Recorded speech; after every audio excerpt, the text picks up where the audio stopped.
እንደምናመሻችሁ ክቡራን ተመልካቾቻችን አሁን ከኢቲቪ 57 የቢዝነስ ዘገባዎች ወደ እናንተ ይደርሳሉ። አሚር ጌቱ አብሬያችሁ ቆይታ አደርጋለሁ። ኦሮሚያ ባንክ የቢዝነስ ዘገባ አጋራችን ነው። ከልብ እናመሰግናለን። ወደ ቀዳሚው ዘገባችን አልፋለሁ። የ2017 የኢትዮጵያ ታምርት ኤክስፖ በመጪው ቅዳሜ በአዲስ አበባ በይፋ እንደሚከፈት የኢንዱስትሪ ሚኒስቴር አስታወቀ። የኢንዱስትሪ ሚኒስትር መላኩ አለበል ኤክስፖን አስመልክቶ በሰጡት መግለጫ በኢትዮጵያ ታምርት ንቅናቄ ኢንዱስትሪዎች ያጋጥሟቸው የነበሩ ችግሮች ደረጃ በደረጃ እንዲፈቱና የማምረት አቅማቸው እንዲጎለብቱ ማድረጉን አንስተዋል። በመጪው ቅዳሜ ሚያዝያ 25 ቀን 2017 በይፋ የሚጀምረው ኤክስፖ የኢትዮጵያን ምርቶች ማስተዋወቅና ተጨማሪ የገበያ ዕድሎችን ማስፋት ዋና ዓላማው ነው ብለዋል።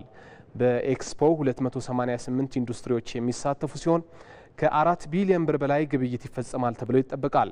በአዲስ አበባ ዓለም አቀፍ ኮንቬንሽን ማዕከል ለ5 ቀናት የሚካሄደውን የኢትዮጵያ ታምርት ኤክስፖ ከ120 ሺህ በላይ የሀገር ውስጥና የውጭ ጎብኚዎች እንደሚጎበኙት በመግለጫው ተብራርተዋል። በሎጂስቲክስ ዘርፍ ውስጥ የሚስተዋሉ ችግሮችን ለመፍታት መንግስት ከግሉ ዘርፍ ጋር በመተባበር እየሰራ መሆኑን የትራንስፖርትና ሎጂስቲክስ ሚኒስቴር አስታወቀ። በኢትዮጵያ የሎጂስቲክስ ዘርፍ ላይ ያተኮረ የምክክር መድረክ በአዲስ አበባ ተካሂዷል። ሳምሶን ገድሎ በኢትዮጵያ በሎጂስቲክስ ዘርፍ ላይ ያሉ ተግዳሮቶችን ለመፍታት መንግስት ከባለድርሻ አካላት ጋር በቅንጅት እየሰራ እንደሚገኝ የትራንስፖርትና ሎጂስቲክስ ሚኒስትር ዴኤታ ዴንጌ ቦሩ ተናግረዋል። እንደ ሀገር የሚፈለገውን እድገት ለማምጣት የሎጂስቲክስ ዘርፉን ማዘመን ለነገ የሚታይ ስራ አለመሆኑን ሚኒስትር ዴኤታው ጨምሮ ጠቁመዋል።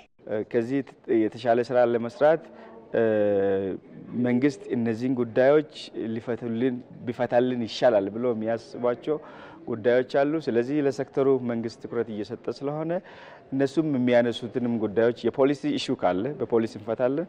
የፖሊሲ ኢሹ ከሌለ የፋይናንስ ወይም የመሬት አቅርቦት ወይም ሌሎችም ተያያዥ ጉዳዮች ከሆኑ ከሚመለከታቸው የመንግስት ተቋማቶች ጋር ሆነን ስራውን ሰርተን ችግሮችን ፈተን የተሻሉ የሎጂስቲክስ ካምፓኒ ሆኖ በአገር ደረጃ ኢትዮጵያ ተወዳዳሪ ሆና እንድታሸንፍ እንድትቀጥል ከተፈለገ የሎጂስቲክስ ስርዓቱ በጣም የተቀላጠፈ የተሳለጠ መሆን መቻል አለበት። የሎጂስቲክስ ዘርፍን የተመለከተ የምክክር መድረክ በአዲስ አበባ ተካሂዷል። እንዲህ ያለው መድረክ በዘርፉ ያሉ ተግዳሮቶችን ለመፍታት ትልቅ ግብአት እንደሚሆን ያነሱት የትራንስፖርትና ሎጂስቲክስ ሚኒስትር አማካሪ ዶክተር መንግስት ኃይለማርያም ናቸው። ችግሮች ከ5 ከ6 ዓመት በፊት በስትራቴጂው ላይ እንደተቀረጹት እንደታዩት እነሱን አድሬስ ለማድረግ ነው አሁን መንግስት እየሰራ ያለው ወይም ትራንስፖርትና ሎጂስቲክስ ሚኒስቴር እየሰራ ያለው። ይሄም መድረክ እነዛን ትግበራዎች ለማሳካትና ያሉትን ችግሮች ለመፍታት ከሚያስችሉ መድረኮች አንዱ ነው ማለት ነው።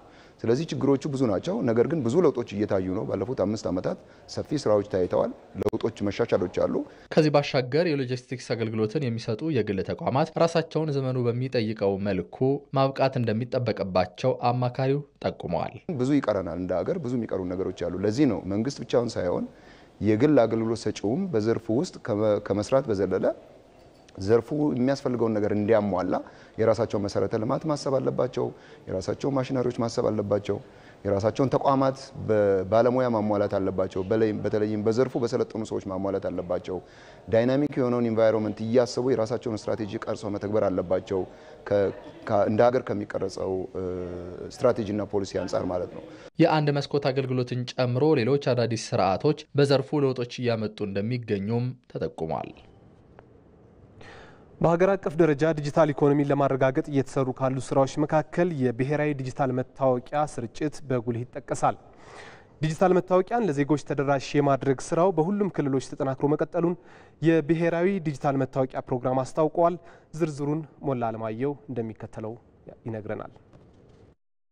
ተቋማትን ወደ ዲጂታል ለማሸጋገርና በቴክኖሎጂ ታገዘ ስርዓት ለመተግበር ዋነኛ ምሰሶ እንደሆነ የሚገለጸው የዜጎች ዲጂታል መታወቂያ በመላ ሀገሪቱ ተግባራዊ እየሆነ ይገኛል።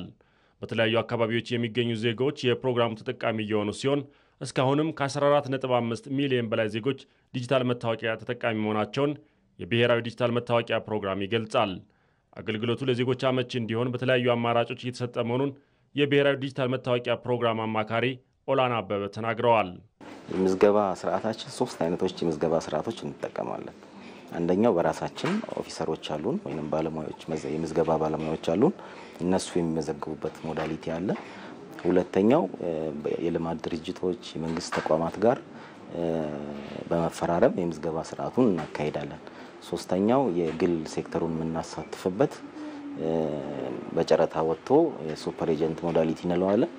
እሱን ኢንጌጅ አድርገን ሪሞትሊ ገብቶ እንዲሰሩ የምናደርግበት የስራ አካሄድ ነው ያለው። እንግዲህ ፋይዳ የተሰኘው የዲጂታል መታወቂያ ፕሮግራም ከዋና ዋና ከተሞች ባሻገር በሁሉም ክልሎች ተግባራዊ ለማድረግ ከመንግስት መዋቅርና ከክልል አመራሮች ጋር በቅንጅት እየተሰራ መሆኑን አቶ ኦላና ገልጸዋል። ክልሎች ላይም ኦልሞስት ዲፕሎይመንት ተጀምሯል ወይንም የትግበራ ስራው ተጀምሯል። አሁን ግን በሰፊው ስፔሻሊ በዚህ ወር የሲዳማ ክልል ጋር ከማዕከላዊ የኢትዮጵያ ክልል ከኦሮሚያ ክልል እንዲሁም ከአማራ ክልል በሰፊው ስራው የተጀመረበት ሁኔታ ነው ያለው። የዲጂታል መታወቂያ ፕሮግራሙን ትግበራ ለማፋጠን የሚረዱ የክልል ቢሮዎችን በሁሉም አካባቢዎች ለመክፈት ቅድመ ዝግጅት መጠናቀቁን አቶ ኦላና ተናግረዋል። እንዲሁ ከሁሉም ክልል ጋር እቅዶችን ይዘን አመራሩን የምናገኝበት አመራሩን ስናገኝ ደግሞ የክልሉን ብቻ ሳይሆን የዞኑን የወረዳን አመራር ጭምር አካተን የግንዛቤ ማስጨበጫ እየሰጠን እቅድ አብረን እያቀድን ያለንበት ሞዳሊቲ ነው ያለው ማለት ነው። ተቋማት የተሻለ አገልግሎትን ለመስጠት እንዲችሉ የዲጂታል ስርዓት ትግበራ አበርክቶ የሚኖረው ሲሆን የዜጎች አንድ ወጥ የሆነ መታወቂያ ለዲጂታል ስርዓቱን መሆን ወሳኝ መሆኑ ይታመናል። የማክሮ ኢኮኖሚ ማሻሻያው በኢትዮጵያ ለበርካታ ዓመታት የቆየውን የውጭ ምንዛሬ እጥረት መሰረታዊ በሚባል ደረጃ እያቃለለው እንደሚገኝ መረጃዎች ያመላክታሉ። በሀገራችን የሚገኙ ባንኮችም የውጭ ምንዛሬ እጥረትን ለመፍታትና የገቢ ንግድን በመደገፍ ላይ መሆናቸው ይገለጻል። በዚህ ጉዳይ ላይ ሪፖርተራችን ህይወት አበበ ያዘጋጀችው መረጃ አለ፣ እንከታተላት። የኢትዮጵያ ብሔራዊ ባንክ ሐምሌ 22 2016 ዓ.ም የውጭ ምንዛሬ ስርዓት አስተዳደር ማሻሻያን አድርጎ እንደነበር ይታወሳል። በዚህ ማሻሻያ መሰረት የውጭ ምንዛሬ ተመን በባንኮችና በደንበኞቻቸው መካከል ወደሚወሰን የገበያ ስርዓት ተሸጋግሯል።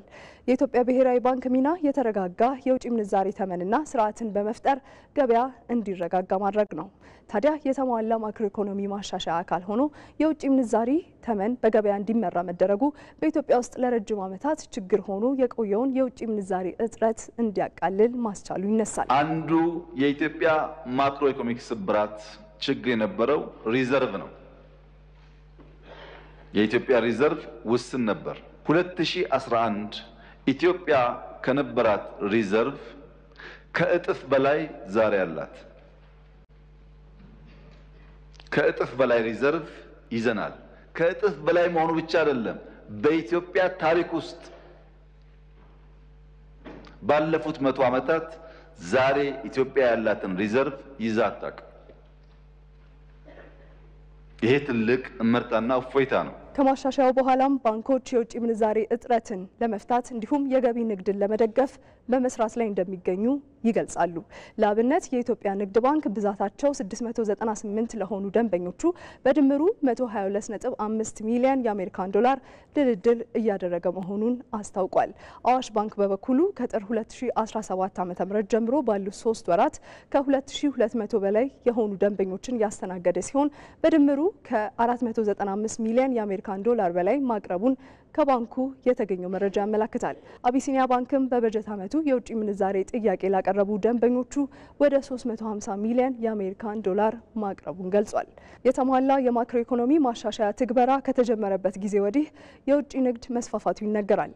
ከውጭ ሀገር የሚላክ ሐዋላ መጨመሩና የካፒታል ፍሰት በማደጉ የሀገሪቱ የውጭ ክፍያ ሚዛን በከፍተኛ ደረጃ የመሻሻል አዝማሚያ ማሳየቱንም የኢትዮጵያ ብሔራዊ ባንክ በቅርቡ አስታውቋል። በከፍተኛ መጠን እያደገ ካለው የውጭ ምንዛሬ ግኝት አንጻር የኢትዮጵያ ብሔራዊ ባንክ ለ2 ወራት በመደበኝነት በየ2 ሳምንቱ የውጭ ምንዛሬ ሽያጭ ጨረታዎችን ለማካሄድ መወሰኑም ይታወሳል። ይህም በብሔራዊ ባንክ እየተከማቸ ያለውን የውጭ ምንዛሬ የተወሰነው መጠን ለግሉ ዘርፍ ለማቅረብና የማዕከላዊ ባንኩን የገንዘብ ፖሊሲ ዓላማ ለማሳካት ይረዳል ተብሎለታል። የኢትዮጵያ ብሔራዊ ባንክ የውጭ ምንዛሬ አቅርቦትን ለማሻሻልና የተረጋጋ የውጭ ምንዛሬ ተመን እንዲኖር ለማስቻል በየ2 ሳምንቱ ግልጽ የውጭ ምንዛሬ ጨረታ የሚያካሄድ ሲሆን ይህም ለተከታታይ ወራቶች የሚቀጥል ሲሆን ቢያንስ የያዝነው በጀት ዓመት መጨረሻ ድረስ የሚቀጥል ይሆናል። ለእያንዳንዱ ጨረታ የሚቀርበው የውጭ ምንዛሬ መጠን የሚወሰነው በወቅቱ ያለውን የውጭ ምንዛሬ ፍላጎት በማገናዘብ ይሆናል። መረጃዎች እንደሚያሳዩት ከኢኮኖሚ ማሻሻያ ትግበራው በኋላ የኢትዮጵያ ብሔራዊ ባንክ የመጠባበቂያ የውጭ ምንዛሬ ክምችት በ200 በመቶ እንዲጨምር አስችሏል።